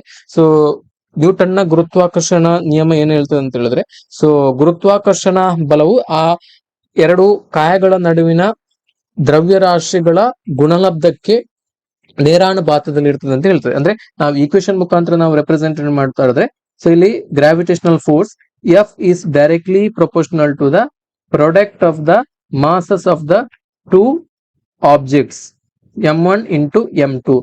F proportional to m1 into m2. So ಇದು ಒಂದು ಸೂತ್ರ, ಈ ಒಂದು ರಿಲೇಷನ್ ಅನ್ನ ಸೂಚಿಸುವಂತ, ಇದರ ಸಂಬಂಧವನ್ನು ಸೂಚಿಸುವಂತ ಒಂದು ಸಮೀಕರಣ. ಸೊ ಇದರ ಪ್ರಕಾರ ಇಲ್ಲಿ ಪ್ರಶ್ನೆಯಲ್ಲಿ ಏನ್ ಹೇಳ್ತಾರೆ ಅಂತ ಹೇಳಿದ್ರೆ, the gravitational force between two equal masses separated by a distance d is 20 newton keeping the distance constant if their masses are double the gravitational forces changes to ಅಂತ ಹೇಳಿ ಕೇಳಿದ್ದಾರೆ. ಸೊ ಇಲ್ಲಿ ಪ್ರಶ್ನೆಯಲ್ಲಿ ಏನು ಹೇಳಿರುವಂತದ್ದು, the gravitational force between two equal masses separated by distance d is 20 newton ಅಂತ ಹೇಳಿದ್ದಾರೆ. ಅಂದ್ರೆ ಇಲ್ಲಿ ಡಿ ಅನ್ನ ಕಾನ್ಸ್ಟೆಂಟ್ ಇಲ್ಲಿ ಇಡಬೇಕು ಅಂತ ಹೇಳಿದ್ದಾರೆ. If their masses are doubled, so ಆಗ ಎಫ್ ಪ್ರಪೋರ್ಷನಲ್ ಟು, ಸೊ ಇಲ್ಲಿ m1 ಅಂದ್ರೆ ಈ ಮಾಸ್ m1 ಇದ್ದದ್ದು 2m1 ಆಗ್ತದೆ, ಅಂದ್ರೆ ಡಬಲ್ ಮಾಡುದಲ್ಲ 2m, ಅಂಡ್ m2 ಇದ್ದದ್ದು 2m2 ಆಗ್ತದೆ. ಸೊ ಆಗ ಏನಾಗ್ತದೆ ಅಂತ ಹೇಳಿದ್ರೆ 2m1 into 2m2 4m1 into m2. So ಎಷ್ಟು ಪ್ರಮಾಣದಲ್ಲಿ ಹೆಚ್ಚಾಯ್ತು ಅಂತ ಹೇಳಿದ್ರೆ 4 ಪಟ್ಟು ಹೆಚ್ಚಾಯ್ತು, 4 ಪಟ್ಟು ಹೆಚ್ಚಾಯ್ತು. ಸೊ ಹಾಗಾಗಿ ಇಲ್ಲಿ ಫೋರ್ಸ್ ಅನ್ನ ಕೊಟ್ಟಿದ್ದಾರೆ, ಎಷ್ಟು? 20 ನ್ಯೂಟನ್ ಅಂತೇಳಿ ಕೊಟ್ಟಿದ್ದಾರೆ. 20 ನ್ಯೂಟನ್ ಅಂತೇಳಿ ಫೋರ್ಸ್ ಅನ್ನ ಕೊಟ್ಟಿದ್ದಾರೆ. ಸೊ ಇದು 4 ಪಟ್ಟು ಹೆಚ್ಚಾಗ್ತದೆ. ಸೊ ಹಾಗಾಗಿ ನಾವ್ ಏನ್ ಮಾಡಬೇಕು, ಇಲ್ಲಿ ಎಫ್ ಕೊಟ್ಟಿದ್ದಾರೆ, ಎಫ್ ಇಸ್ ಈಕ್ವಲ್ ಟು ಕೊಟ್ಟಿದ್ದಾರೆ 20 ಗುಣಿಸು 4 ಮಾಡಬೇಕು, 4 ಪಟ್ಟು ಹೆಚ್ಚಾಗೋದಿಲ್ಲ. ಸೊ ಆಗ ನಮಗೆ 80 ನ್ಯೂಟನ್ ಬರ್ತದೆ, 80 ನ್ಯೂಟನ್. ಸೊ ಹಾಗಾಗಿ ಇಲ್ಲಿ ಕೊಟ್ಟಿರ್ತಕ್ಕಂಥ ಪ್ರಶ್ನೆಗೆ ಆಪ್ಷನ್ 1 80 ನ್ಯೂಟನ್ ಸರಿಯಾದಂತ ಉತ್ತರ. ಸೊ ಈ ತರ ಸಾಲ್ವ್ ಮಾಡಬೇಕು. ಮುಂದಿನ ಪ್ರಶ್ನೆ ನೋಡಿ, a large iceberg melts at the bottom but not at the top, this is because. So ದೊಡ್ಡ ಮಂಜುಗೆಡ್ಡೆಯು ಕೆಳಭಾಗದಲ್ಲಿ ಕರಗುತ್ತದೆ ಆದರೆ ಮೇಲ್ಭಾಗದಲ್ಲಿ ಕರಗುವುದಿಲ್ಲ, ಏಕೆಂದರೆ. ಸೊ ನೀವು ಗಮನಿಸಿರ್ಬೋದು, ಒಂದು ಐಸ್ ಕ್ಯೂಬ್ ಅನ್ನು ನಾವು ಇಟ್ಟಂತ ಸಂದರ್ಭದಲ್ಲಿ ಅದು ಕೆಳಗಿನಿಂದ ತಳಭಾಗದಿಂದ ಕರಗಲು ಪ್ರಾರಂಭ ಆಗ್ತದೆ. ಸೊ ಇದು ಯಾಕೆ ಅಂತೇಳಿ, ಮೇಲ್ಭಾಗದಿಂದ ಪ್ರಾರಂಭ ಆಗುದಿಲ್ಲ, ಕೆಳಭಾಗದಿಂದ ಕರಗಲಿಕ್ಕೆ ಪ್ರಾರಂಭ ಆಗ್ತದೆ, ಯಾಕೆ ಅಂತೇಳಿ. ಸೊ ಇದು ಪ್ರಮುಖವಾಗಿ ಆಗುವಂತ, ಇದಕ್ಕೆ ಪ್ರಮುಖವಾಗಿರುವಂತಹ ಕಾರಣ ಏನಂತ ಹೇಳಿದ್ರೆ, ಸೊ ಈ ಐಸ್ ಕ್ಯೂಬ್ ನ ಕೆಳಗಿನ ಪೋರ್ಷನ್ ಅಲ್ಲಿ ಒತ್ತಡ ಜಾಸ್ತಿ ಇರ್ತದೆ. ಸೊ ಒತ್ತಡ ಯಾಕೆ ಜಾಸ್ತಿ ಅಂತ ಹೇಳಿದ್ರೆ, ಸೊ ಆ ಐಸ್ ನ ಭಾರದ ಕಾರಣದಿಂದಾಗಿ ಕೆಳಗಡೆ ಒತ್ತಡ ಜಾಸ್ತಿ ಇರುವಂತ ಕಾರಣ. ಸೊ ಇಲ್ಲಿ ಈ ಒತ್ತಡದ ಅಡಿಯಲ್ಲಿ ನೀರು ಅಸಾಮಾನ್ಯವಾಗಿ ವರ್ತಿಸುತ್ತದೆ, ಎನಾಮಲಸ್ ಬಿಹೇವಿಯರ್ ಆಫ್ ವಾಟರ್ ಅಂತೇಳಿ ಕರಿತೇವೆ. ಸೊ ಇಂತಹ ಸಂದರ್ಭದಲ್ಲಿ ಈ ಹೆಚ್ಚುತ್ತಿರುವಂತಹ ಒತ್ತಡ ಅದರ ಕರಗ ಬಿಂದುವನ್ನ ಸಕ್ರಿಯವಾಗಿ ಕಡಿಮೆ ಮಾಡ್ತದೆ. ಸೊ ಈ ಒಂದು ಕಾರಣದಿಂದಾಗಿ ದೊಡ್ಡ ಮಂಜುಗಡ್ಡೆ ಅಪಾರ ತೂಕವು ಅದರ ತಳದಲ್ಲಿ ಭಾರಿ ಒತ್ತಡವನ್ನು ಸೃಷ್ಟಿಸುತ್ತದೆ. ಸೊ ಹಾಗಾಗಿ ಈ ಮಂಜುಗೆಡ್ಡೆಯ ಬಾಟಮ್ ಪೋರ್ಷನ್ ಕೆಳಗಿನ ಭಾಗ ಮೊದಲು ಅದು ಕರಗಲಿಕ್ಕೆ ಪ್ರಾರಂಭ ಆಗುವಂತದ್ದು, ಇದು ಪ್ರಮುಖವಾಗಿರುವಂತ ಕಾರಣ.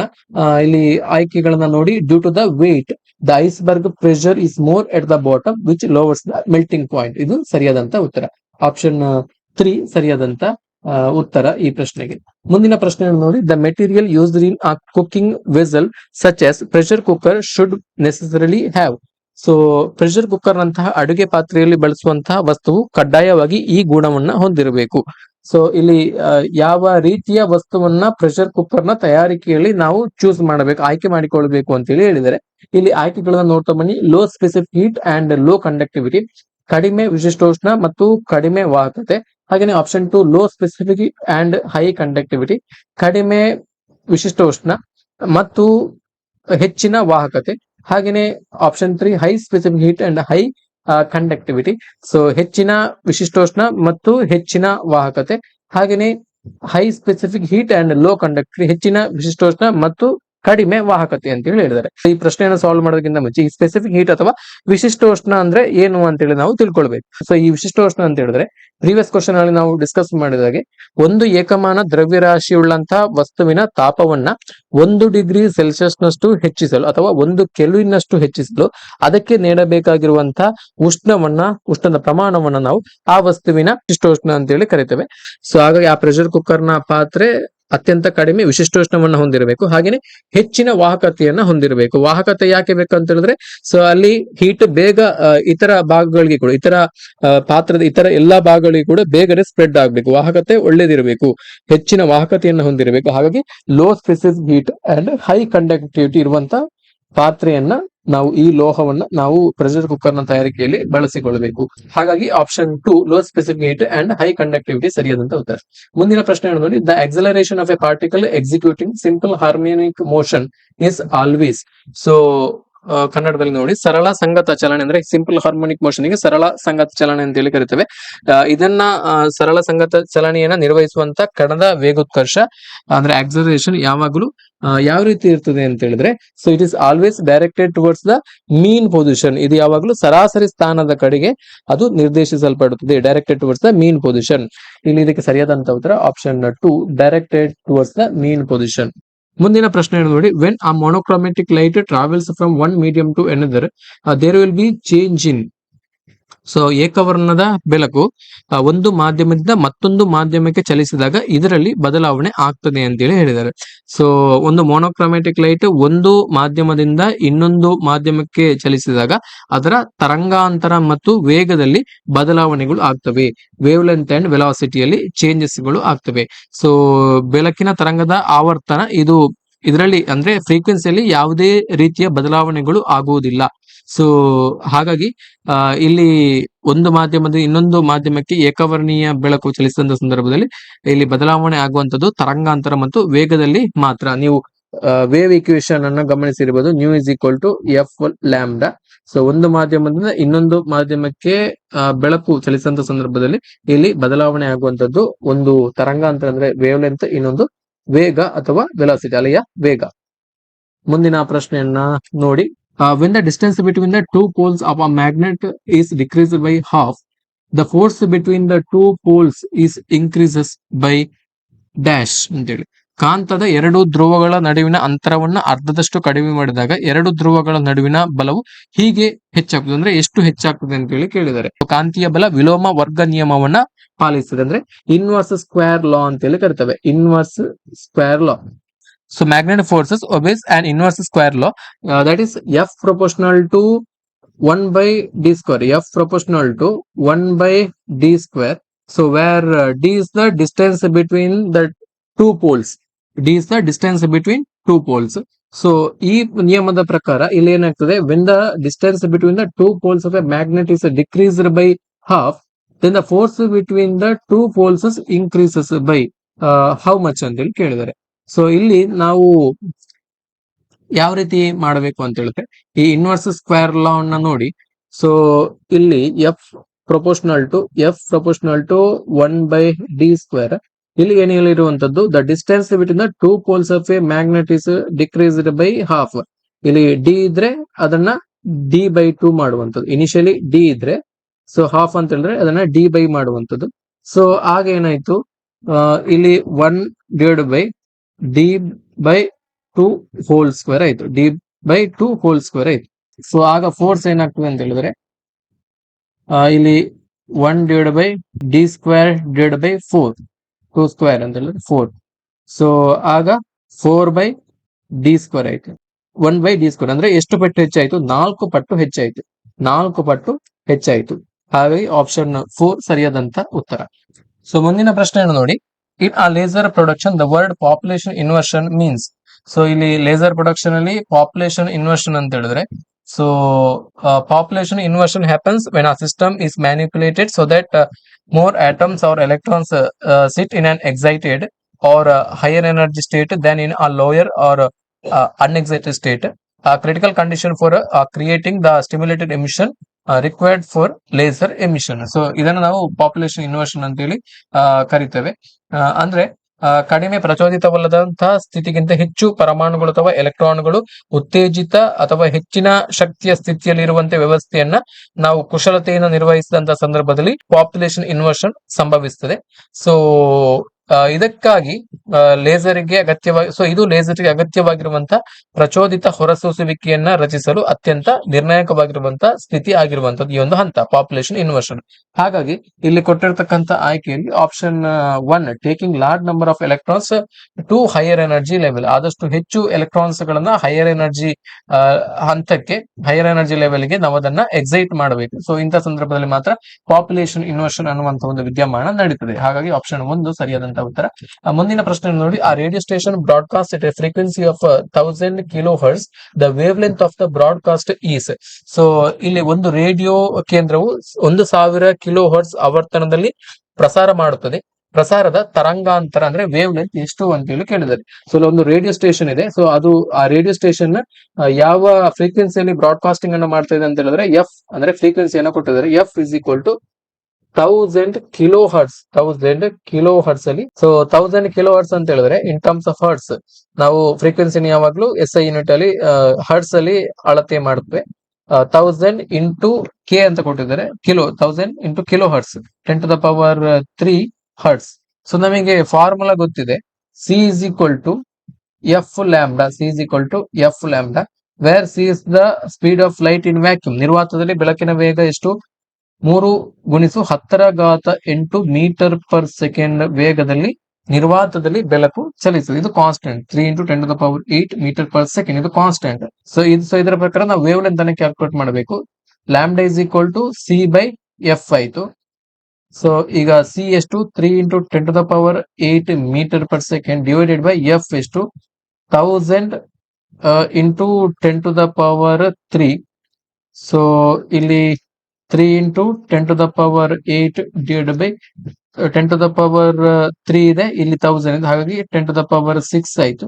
ಸೊ ಇಲ್ಲಿ 10⁻6 ಇದೆ, ಮೇಲ್ಗಡೆ 10⁸ ಇದೆ. ಸೊ ಹಾಗಾಗಿ ಉಳಿದಂತದ್ದು 3×10⁻² ಅಂದ್ರೆ 10⁻² ಅಂತ ಹೇಳಿದ್ರೆ 3×100. 10⁻² ಅಂತ ಹೇಳಿದ್ರೆ 100 ಅಲ್ವ. ಸೊ ಹಾಗಾಗಿ ಆನ್ಸರ್ 300 ಮೀಟರ್. ಹಾಗಾಗಿ ಆಪ್ಷನ್ 2 ಸರಿಯಾದಂತ ಉತ್ತರ. ತರಂಗಾಂತರ 300 ಮೀಟರ್ ವೇವ್ ಲೆಂತ್. ಮುಂದಿನ ಪ್ರಶ್ನೆಯನ್ನ ನೋಡಿ. Variation of refractive index with wavelength of light gives rise to. So ಬೆಳಕಿನ ತರಂಗಾಂತರದೊಂದಿಗೆ ವಕ್ರೀಭವನ ಸೂಚಕ ಅಂದ್ರೆ ರಿಫ್ರಾಕ್ಟಿವ್ ಇಂಡೆಕ್ಸ್ ಬದಲಾವಣೆ ಆಗುವಂತದ್ದು ಇದಕ್ಕೆ ಕಾರಣ ಆಗ್ತದೆ ಅಂತ ಹೇಳಿ ಕೇಳಿದ್ದಾರೆ. ಸೊ ಮಸೂರದ ಮೂಲಕ ಹಾದು ಹೋಗುವಂತ ಸಂದರ್ಭದಲ್ಲಿ ಬೆಳಕಿನ ವಿಭಿನ್ನ ಬಣ್ಣಗಳು ಸ್ವಲ್ಪ ವಿಭಿನ್ನ ಕೋನಗಳಲ್ಲಿ ವಕ್ರೀಭವನಕ್ಕೆ ಒಳಗಾಗ್ತವೆ. ಸೊ ಅಂದ್ರೆ ಚದುರುವಿಕೆಗೆ ಒಳಗಾಗ್ತದೆ. ಸೊ ಇದು ಅವುಗಳನ್ನ ಬೇರೆ ಬೇರೆ ಬಿಂದುಗಳಲ್ಲಿ ಕೇಂದ್ರೀಕರಿಸುವಂತೆ ಮಾಡ್ತದೆ. ಸೊ ಇದು ವರ್ಣಪಲ್ಲಟ ಎಂದು ಕರೆಯಲ್ಪಡುವಂತ ಒಂದು ಮಸುಕಾದ ಬಣ್ಣದ ಅಂಚುಗಳನ್ನು ಸೃಷ್ಟಿಸುತ್ತದೆ. ಸೊ ಈ ಒಂದು ವಿದ್ಯಮಾನವನ್ನ ನಾವು ವರ್ಣಪಲ್ಲಟ ಅಂತ ಹೇಳಿ ಕರಿತೇವೆ. ಇಂಗ್ಲಿಷ್ ನಲ್ಲಿ ಕ್ರೊಮ್ಯಾಟಿಕ್ ಅಬರೇಷನ್ ಅಂತ ಹೇಳಿ ಕರಿತೇವೆ. So different colors of light refract at slightly different angles when passing through a lens. So ಅಂದ್ರೆ ಡಿಸ್ಪರ್ಷನ್ ಆಗುವಂತದ್ದು. So it undergoes dispersion. So this causes them to focus at different points creating blurry colour fringes. So this phenomenon is known as chromatic aberration. Chromatic aberration ಅಂತ ಹೇಳಿ ಕರಿತೇವೆ. ಹಾಗಾಗಿ ಇಲ್ಲಿ ಕೊಟ್ಟಿರ್ತಕ್ಕಂಥ ಪ್ರಶ್ನೆಗೆ ಸರಿಯಾದಂತ ಉತ್ತರ ಕ್ರೊಮ್ಯಾಟಿಕ್ ಅಬರೇಷನ್, ಆಪ್ಷನ್ 2 ಸರಿಯಾದಂತ ಉತ್ತರ, ಬೆಳಕಿನ ವರ್ಣಪಲ್ಲಟ ಅಂತೇಳಿ. ಮುಂದಿನ ಪ್ರಶ್ನೆ ನೋಡಿ, electrons can generate magnetism by. ಎಲೆಕ್ಟ್ರಾನ್ಗಳು ಕಾಂತೀಯತೆಯನ್ನು ಈ ಮೂಲಕ ಉತ್ಪಾದಿಸಬಹುದು. ಸೊ ಇಲ್ಲಿ drifting through conducting wire. So ಎಲ್ಲಿ ವಿದ್ಯುತ್ ಪ್ರವಾಹ ಇರ್ತದೆ ಅಲ್ಲಿ ಕಾಂತತ್ವ ಇದ್ದೇ ಇರ್ತದೆ. ಹಾಗೇನೆ by virtue of the spin, spin ಗಳ ಮುಖಾಂತರ ಕೂಡ ಇಲ್ಲಿ ಕಾಂತತ್ವ ಅಥವಾ ಮ್ಯಾಗ್ನೆಟಿಸಮ್ ಪ್ರೊಡ್ಯೂಸ್ ಆಗ್ತದೆ ಎಲೆಕ್ಟ್ರಾನ್ಸ್ ಗಳಿಂದ. ಹಾಗೆ the virtue of orbital motion. So electrons ಗಳು ನ್ಯೂಕ್ಲಿಯಸ್ ನಲ್ಲಿ ಕಂಟಿನ್ಯೂಸ್ ಮೋಷನ್ ಅಲ್ಲಿ ಇರ್ತದೆ, ಕಂಟಿನ್ಯೂಸ್ ನಿರಂತರ ಚಲನೆಯಲ್ಲಿ ಇರ್ತದೆ. ಸೊ ಇದರಿಂದ ಕೂಡ ಇಲ್ಲಿ ಆರ್ಬಿಟಲ್ ಮೋಷನ್ ಇಂದ ಕೂಡ ಮ್ಯಾಗ್ನೆಟಿಸಮ್ ಜನರೇಟ್ ಆಗ್ತದೆ. ಸೊ ಹಾಗಾಗಿ ಈ ಮೂರು ವಿಧಾನದಿಂದ ಕೂಡ ಮ್ಯಾಗ್ನೆಟಿಸಮ್ ಜನರೇಟ್ ಆಗ್ತದೆ.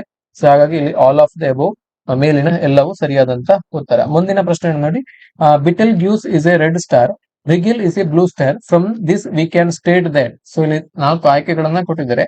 ಸೊ ಇಲ್ಲಿ ಬಿಟಲ್ ಗ್ಯೂಸ್ ಇದು ರೆಡ್ ಸ್ಟಾರ್ ಅಂತ ಹೇಳ್ತಾರೆ. Betelgeuse is a red star and Rigel is a blue star. Blue star ನಕ್ಷತ್ರಗಳ ಬಣ್ಣ, ನಕ್ಷತ್ರಗಳು ಹೊಳೆಯುವಂತಹ ಬಣ್ಣದ ಆಧಾರದ ಮೇಲೆ ಅವುಗಳ ತಾಪಮಾನವನ್ನು, ಅಂದ್ರೆ ಸೊ ಯಾವ ನಕ್ಷತ್ರ ಹೆಚ್ಚು ತಾಪಮಾನವನ್ನು ಹೊಂದಿದೆ, ಹಾಗೆ ಯಾವ ನಕ್ಷತ್ರ ಕಡಿಮೆ ತಾಪಮಾನವನ್ನು ಹೊಂದಿದೆ ಅಂತೇಳಿ ನಕ್ಷತ್ರಗಳ ಹೊಳೆಯುವಂತಹ ಬಣ್ಣದಿಂದ ನಾವು ಗುರುತಿಸಬಹುದು. So the temperature of Betelgeuse is higher. ಹಾಗೇನೆ ಕೊಟ್ಟಿದ್ದಾರೆ the temperature of Betelgeuse is lower. Betelgeuse is nearest to earth, Rigel is nearest to earth. So ಇಲ್ಲಿ ನಾವು ನಕ್ಷತ್ರಗಳ ತಾಪಮಾನಕ್ಕೆ ಸಂಬಂಧಪಟ್ಟ ಕೇಳಿರುವುದರಿಂದ ನೋಡಿ, ಇಲ್ಲಿ ಆಪ್ಷನ್ 3 ಮತ್ತೆ ಆಪ್ಷನ್ 4 ಅನ್ನು ಎಲಿಮಿನೇಟ್ ಮಾಡಬಹುದು. ಸೊ ಬರೀ ನಾವು ಆಪ್ಷನ್ 1 ಮತ್ತು ಆಪ್ಷನ್ 2 ಅನ್ನು ನೋಡಬೇಕು. ಸೊ ಇಲ್ಲಿ ಬಿಟಲ್ ಜ್ಯೂಸ್ ಇಸ್ ರೆಡ್ ಸ್ಟಾರ್ ಅಂತ ಹೇಳಿದ್ದಾರೆ. ಸೊ ರೆಡ್ ಸ್ಟಾರ್ ಯಾವಾಗಲೂ ಕಡಿಮೆ ತಾಪಮಾನವನ್ನು ಹೊಂದಿರ್ತದೆ, ಕಡಿಮೆ ತಾಪಮಾನವನ್ನು ಹೊಂದಿರ್ತದೆ. ರೆಡ್ ಯಾವಾಗಲೂ ಕಡಿಮೆ ತಾಪ, ಲೋ ಟೆಂಪರೇಚರ್. ಹಾಗೇನೆ ಬ್ಲೂ, ಬ್ಲೂ ಅಂತ ಹೇಳಿದ್ರೆ ಬ್ಲೂ ಕಲರ್ ಸ್ಟಾರ್, ಇದು ಯಾವಾಗಲೂ ಹೈ ಟೆಂಪರೇಚರ್ ಅನ್ನ ಹೊಂದಿರ್ತದೆ. ಸೊ ನಾವು ಸೌದೆಯನ್ನ ಬಳಸಿ ಬೆಂಕಿ ಉಂಟು ಮಾಡಿದಂತ ಸಂದರ್ಭದಲ್ಲಿ ನಾವು ರೆಡ್ಡಿಶ್ ಆರೆಂಜ್ ಫ್ಲೇಮ್ ಅನ್ನು ನೋಡಬಹುದು, ರೆಡ್ಡಿಶ್ ಆರೆಂಜ್ ಫ್ಲೇಮ್ ಅನ್ನ ನೋಡಬಹುದು. ಹಾಗೇನೆ ನಾವು ಈ LPG ಗ್ಯಾಸ್ ನ ಮುಖಾಂತರ ನಾವು ಅಡುಗೆಯನ್ನು ಮಾಡೋದ ಸಂದರ್ಭದಲ್ಲಿ ಆ ಸ್ಟವ್ ನಲ್ಲಿ ಬ್ಲೂ ಕಲರ್ ಫ್ಲೇಮ್ ಬರ್ತದೆ, ಬ್ಲೂ ಕಲರ್ ಫ್ಲೇಮ್ ಬರ್ತದೆ. ಸೊ ಈ ಬ್ಲೂ ಕಲರ್ ಫ್ಲೇಮ್ ಹೆಚ್ಚು ಪ್ರಖರವಾಗಿರ್ತದೆ, ಅಥವಾ ಈ ಸೌದೆ ಒಲೆಯಿಂದ ನಾವು ಪಡೆಯುವಂತಹ ರೆಡ್ಡಿಶ್ ಬ್ರೌನ್ ಅಥವಾ ರೆಡ್ಡಿಶ್ ಆರೆಂಜ್ ಕಲರ್ ಫ್ಲೇಮ್ ಹೆಚ್ಚು ತಾಪವನ್ನು ಹೊಂದಿರ್ತದೆ. ಆಬ್ವಿಯಸ್ಲಿ ಈ ಬ್ಲೂ ಕಲರ್ ಫ್ಲೇಮ್. ಸೊ ಹಾಗಾಗಿ ಈ ನಕ್ಷತ್ರಗಳಲ್ಲಿ ಕೂಡ ಈ ಬ್ಲೂ ಸ್ಟಾರ್ ಗಳು ಹೆಚ್ಚಿನ ತಾಪಮಾನವನ್ನು ಹೊಂದಿರ್ತದೆ, ರೆಡ್ ಸ್ಟಾರ್ ಗಳು ಕಡಿಮೆ ತಾಪಮಾನವನ್ನ ಹೊಂದಿರ್ತದೆ. ಸೊ ಹಾಗಾಗಿ ಇಲ್ಲಿ the temperature of Betelgeuse is lower and the temperature of Rigel is higher temperature ಅನ್ನು ಹೊಂದಿರ್ತದೆ. ಹಾಗಾಗಿ ಇಲ್ಲಿ ಕೊಟ್ಟಿರ್ತಕ್ಕಂಥ ಪ್ರಶ್ನೆ ಇದೆ ಆಪ್ಷನ್ 2 ಸರಿಯಾದಂತಹ ಉತ್ತರ. ಸೊ ಮುಂದಿನ ಪ್ರಶ್ನೆ ನೋಡಿ, a ray of white light passes through a prism, the ray which deviates least is. ಬಿಳಿ ಬೆಳಕಿನ ಕಿರಣವು ಪಟ್ಟಕದ ಮುಖಾಂತರ ಅಂದ್ರೆ ಪ್ರಿಸಮ್ ಅಥವಾ ಅಶ್ರಕದ ಮುಖಾಂತರ ಹಾದು ಹೋದಾಗ ಕನಿಷ್ಠ ವಿಚರಣೆ ಅಂದ್ರೆ ಲೀಸ್ಟ್ ಡಿವಿಯೇಷನ್ ಹೊಂದುವಂತ ಕಿರಣದ ಬಣ್ಣ ಯಾವುದು ಅಂತೇಳಿ. ಸೊ ಒಂದು ಅಶ್ರಕದ ಮುಖಾಂತರ ಅಂದ್ರೆ ಒಂದು ಪಟ್ಟಕ ಅಂತ ಹೇಳಿ ಕರಿತೇವೆ. ಸೊ ಇದರ ಮೂಲಕ ಬಿಳಿಯ ಬೆಳಕು ಹಾದು ಹೋಗಂತ ಸಂದರ್ಭದಲ್ಲಿ ಸೊ ಅಲ್ಲಿ ಏನಾಗ್ತದೆ ಅಂತ ಹೇಳಿದ್ರೆ 7 ವರ್ಣಗಳ ಬೆಳಕಿನ ವಿಭಾಜನೆ ಆಗ್ತದೆ. ಸೊ ಅದು ಚದುರ್ತದೆ. ಸೊ ಈ ಮೋನೋಕ್ರೋಮ್ಯಾಟಿಕ್ ಲೈಟ್ 7 ಬಣ್ಣಗಳಾಗಿ ವಿಭಜನೆಗೆ ಒಳಪಡ್ತದೆ.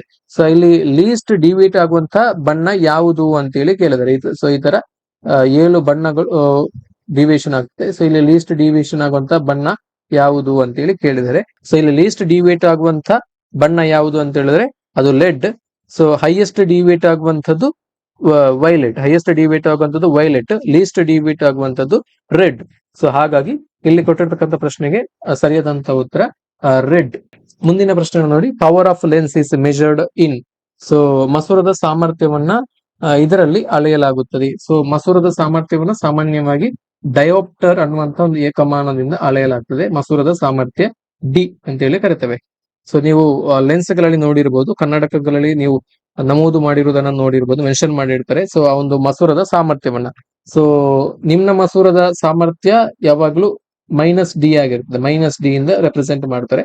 -0.025, 0.05, 1, 1.25 ಈ ತರ ಮೆನ್ಷನ್ ಮಾಡಿರ್ತಾರೆ ನಿಮ್ನ ಮಸೂರದ್ದು. ಸೊ ಹಾಗೇನೆ ಅಂದ್ರೆ ಕಾನ್ಕೇವ್ ಲೆನ್ಸ್ ಹಾಗೇನೆ ಕಾನ್ವೆಕ್ಸ್ ಲೆನ್ಸ್ ಅಂದ್ರೆ ಪೀನ ಮಸೂರ. ಸೊ ಪೀನ ಮಸೂರದ ಸಾಮರ್ಥ್ಯವನ್ನ ಯಾವಾಗ್ಲೂ plus dioptre. So plus D ಮುಖಾಂತರ ಸೊ ಪ್ಲಸ್ ಡಿ ಆಗಿ ರೆಪ್ರೆಸೆಂಟ್ ಮಾಡ್ತೇವೆ. Plus 0.25 plus 0.5 plus 1 plus 1.25. So ಈ ತರ ರೆಪ್ರೆಸೆಂಟ್ ಮಾಡ್ತಾರೆ. ಸೊ ಹಾಗಾಗಿ ಇಲ್ಲಿ ಕೊಟ್ಟಿರ್ತಕ್ಕಂಥ ಆಯ್ಕೆಯಲ್ಲಿ ಆಪ್ಷನ್ 3 ಸರಿಯಾದಂತ ಉತ್ತರ. ಸೊ ಮುಂದಿನ ಪ್ರಶ್ನೆ ನೋಡಿ, the image of an object formed by a device is always virtual and diminished. The device may be. ಆ ಒಂದು ಸಾಧನವು ರೂಪಿಸುವ ವಸ್ತುವಿನ ಪ್ರತಿಬಿಂಬವು ಯಾವಾಗಲೂ ಮಿಥ್ಯ ಅಂದ್ರೆ ವರ್ಚುವಲ್ ಇಮೇಜ್ ಆಗಿರುತ್ತದೆ. ಸೊ ಮತ್ತು ಚಿಕ್ಕದಾಗಿರುತ್ತೆ, ಆ ಮೂಲ ವಸ್ತುವಿಗಿಂತ ಚಿಕ್ಕದಾಗಿರುತ್ತದೆ ಅಂದ್ರೆ ಡಿಮಿನಿಷ್ಡ್ ಆಗಿರ್ತದೆ. ಸೊ ಆ ಸಾಧನ ಯಾವುದು ಅಂತೇಳಿ. ಸೊ ಸೊ ಈ ಸಾಧನ ಯಾವುದು ಅಂತ ಹೇಳಿದ್ರೆ ಅದು ನಿಮ್ನ ಮಸೂರವನ್ನ ಡೈವರ್ಜಿಂಗ್ ಲೆನ್ಸ್ ಅಂತೇಳಿ ಕರಿತೇವೆ. ಡೈವರ್ಜಿಂಗ್ ಲೆನ್ಸ್, ಬೆಳಕಿನ ಕಿರಣಗಳು ಚದುರುತ್ತವೆ. ಸೊ ಹಾಗೇನೆ ಕಾನ್ವೆಕ್ಸ್ ಲೆನ್ಸ್ ಅನ್ನ ನಾವು ಕನ್ವರ್ಜಿಂಗ್ ಲೆನ್ಸ್ ಅಂತ ಹೇಳಿ ಕರಿತೇವೆ. Converging lens. ಸೊ ಸೂರ್ಯನಿಂದ ಬರುವಂತ ಕಿರಣಗಳನ್ನ ಈ ಕಾನ್ವೆಕ್ಸ್ ಲೆನ್ಸ್ ಅಥವಾ ಪೀನ ಮಸೂರವನ್ನ ಯೂಸ್ ಮಾಡಿ ಆ ಕಿರಣಗಳನ್ನ ಒಂದು ಕಡೆ ಸಂಗಮಿಸುವಂತೆ ಮಾಡಬಹುದು. ಸೊ ಒಂದು ಪೇಪರ್ ತಗೊಂಡು ಅಲ್ಲಿ ಪೇಪರ್ನ ಎದುರುಗಡೆ ಒಂದು ಪೀನ ಮಸೂರ ಅಥವಾ ಕಾನ್ವೆಕ್ಸ್ ಲೆನ್ಸ್ ಅನ್ನ ಇಟ್ಟು ಲೈಟ್ ರೇ ಏನಿದೆ, ಸೂರ್ಯನ ಕಿರಣ ಏನಿದೆ, ಸೊ ಅದನ್ನ ಒಂದೇ ಕಡೆ ಸಂಗಮಿಸುವಂತೆ ಮಾಡಬಹುದು. ಅಪರವಾದ ಉಷ್ಣ ಶಕ್ತಿನ ಒಂದೇ ಕಡೆ ಸಂಗಮಿಸುವಂತೆ ಮಾಡಿ ಆ ಒಂದು ಇಟ್ಟಂತಹ ಕಾಗದ ಉರಿಯುವಂತೆ ಮಾಡಬಹುದು, ಹೊತ್ತಿ ಉರಿಯುವಂತೆ ಮಾಡಬಹುದು. ಸೊ ಹಾಗಾಗಿ ಕಾನ್ವೆಕ್ಸ್ ಲೆನ್ಸ್ ಅನ್ನ ಕನ್ವರ್ಜಿಂಗ್ ಲೆನ್ಸ್ ಅಂತ ಹೇಳಿ ಕರಿತೀವಿ. ಕನ್ವರ್ಜಿಂಗ್ ಲೆನ್ಸ್ ಅಂತ ಹೇಳಿದ್ರೆ ಒಂದೇ ಕಡೆ ಫೋಕಸ್ ಮಾಡುವಂತದ್ದು, ಅದನ್ನು ಸಂಗಮಿಸುವಂತೆ ಮಾಡುವಂತದ್ದು. ಸೊ ಹಾಗೇನೆ ಕೇವ್ ಲೆನ್ಸ್ ಅನ್ನ ನಾವು ಡೈವರ್ಜಿಂಗ್ ಲೆನ್ಸ್ ಅಂತ ಹೇಳಿ ಕರಿತೀವಿ, ಅಂದ್ರೆ ಕಿರಣಗಳು ಚದುರುವಂತೆ ಮಾಡುವಂತ ಒಂದು ಲೆನ್ಸ್ ಅನ್ನ. ಸೊ ಇಲ್ಲಿ ಕೇಳಿರುವಂತದ್ದು the image of object formed by device is always virtual. So concave lens ಯಾವಾಗ್ಲೂ ಆ ವರ್ಚುವಲ್ ಇಮೇಜ್ ಅನ್ನು, ಮಿಥ್ಯ ಬಿಂಬವನ್ನ ಅದು ಕೊಡ್ತದೆ. ಸೊ ಹಾಗೆ ಡಿಮಿನಿಷ್ಡ್, ಮೂಲ ವಸ್ತುವಿಗಿಂತ ಚಿಕ್ಕದಂತಹ ಬಿಂಬವನ್ನ ಅದು ಕೊಡ್ತದೆ. ಸೊ ಹಾಗಾಗಿ ಇದು ಕಾನ್ವೆಕ್ಸ್ ಲೆನ್ಸ್ ಆಗಿರುವಂತದ್ದು. ಸೊ ಹಾಗಾಗಿ ಆಪ್ಷನ್ 3 ಕಾನ್ಕೇವ್ ಲೆನ್ಸ್, ನಿಮ್ನ ಮಸೂರ.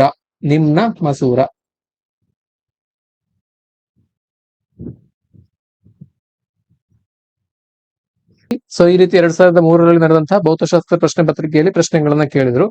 ಸೊ ಎಲ್ಲಾ ಪ್ರಶ್ನೆಗಳನ್ನ ನಾನು ಸಾಧ್ಯವಾದಷ್ಟು ಸರಳ ರೀತಿಯಲ್ಲಿ ಸಾಲ್ವ್ ಮಾಡುವಂತಹ ಪ್ರಯತ್ನವನ್ನ ಮಾಡಿದ್ದೇನೆ. ಸೊ ಇದ್ರ ಬಗ್ಗೆ ನಿಮಗೆ ಏನೇ ಡೌಟ್ಸ್ ಗಳಿದ್ರು ಕೂಡ ನಮ್ಮ ವಿಡಿಯೋದ ಕಮೆಂಟ್ ಸೆಕ್ಷನ್ ಅಲ್ಲಿ ಕಮೆಂಟ್ ಅನ್ನು ಮಾಡಬಹುದು. ಸೊ ಮುಂದಿನ ವಿಡಿಯೋದಲ್ಲಿ ಇನ್ನೊಂದು ಕ್ವಶನ್ ಪೇಪರ್ ಅನ್ನು ಸಾಲ್ವ್ ಮಾಡುವಂತಹ ಪ್ರಯತ್ನವನ್ನ ಮಾಡ್ತೇನೆ. Thank you. ನಮಸ್ತೆ.